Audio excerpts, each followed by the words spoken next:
Hi, my name is Davide Idosi, and in this video I want to show you a quick overview about May9 1.6.1. I'm really proud of this release, because I have had a lot of new tools. I have created some custom tools, and I'm working very hard on this release in particular. What are the main change? The main change are the addition of a stretch. I have already made a video for this, and the addition to context overflow based on active current tool. So a current active tool. I have created a video for that too. But in this video, I want to show the other things I have had. I have a lot of more things. So and now you can open my changelog. First of all, I have add a stretch too, and the contextual marking node. This is probably the most important thing, but I have had a lot of other tools too. A new UV deformer based on transfer attributes. So this is a personal configuration, a custom customization of transfer attribute tool instead of Maya to deforming an object to another based on the UV position. This can create it's really simple to. It is similar to blend shape, but based on another concept, a different concept, not on topology but on UV space of the two objects. After that, I have add do select by material. This lets you in a shape, when you have select and a face that have a particular shader, select automatically every other face that have the same shader. Find filter expand that lets you know based on selection on selected object what are the selection masks. This is really technical stuff. I have reorganized the hotkey to have access to more fluid, more dynamic and more stable toggle switch from object to component mode. I have of course, I have simplified the installation process of May9 by making May9 able to auto-detect the operating system, and I have had, of course, a key 0.6 preview do that lets me create this contextual marking menu stuff. Alright, and here I have last but not least minor fix and improvement in general. Of course, that's all the little thing I cannot show you, or it's really long to check, but a little bit improvement overall. Before of that, I have had a new workflow to install. As you can see, there is no more difference between operating system. You need only to copy the 2016 folder in the correct folder you can find here in the README.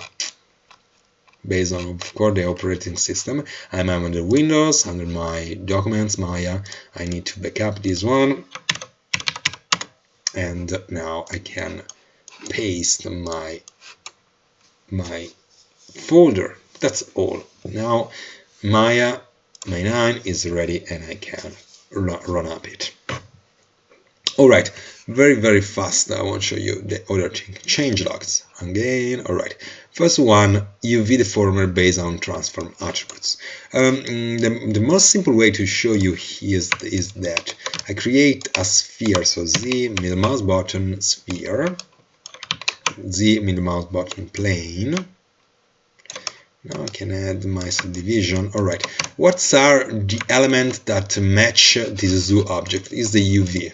Of course, I cannot make this in correlation, but I can use the UV to match this form to that form. I want to show you here Alt 4. As you can see, the UV are really similar, are really overlapped each other. So I can select my driven element, press Z left mouse button, and from here deformer I can create this new function, UV based deformation. Ta-da! This lets you transform, as you can see, the form of this plane in this sphere based on the current UV layout. But the interesting thing is, if I come back to the polyplane, I can play with these elements and change the form of this plane based on its subdivision.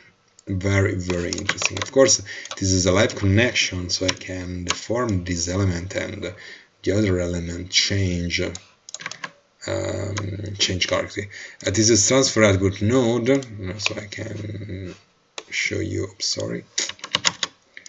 No, there is nothing particularly interesting here. So this is the way it works, and by using the transfer attributes node of Maya, or Standard Maya toolset. All right, add select by material. Very, very clever, very fast. I can select some facing from here and some faces from here, another things here. Shift T. I go under blend, and now I add my blind material in some area. All right, now I can select my face. I can reselect my face. Z, left mouse button, select by shader, and now you have see every face use the same shader, working correctly and are automatically select for me. Very, very, very interesting features.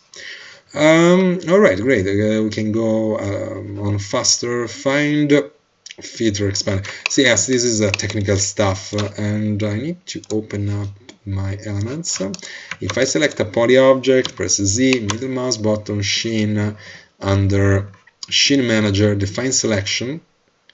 And now you can see I have a mesh, FISPAR1 mesh, and its selection mask is 12.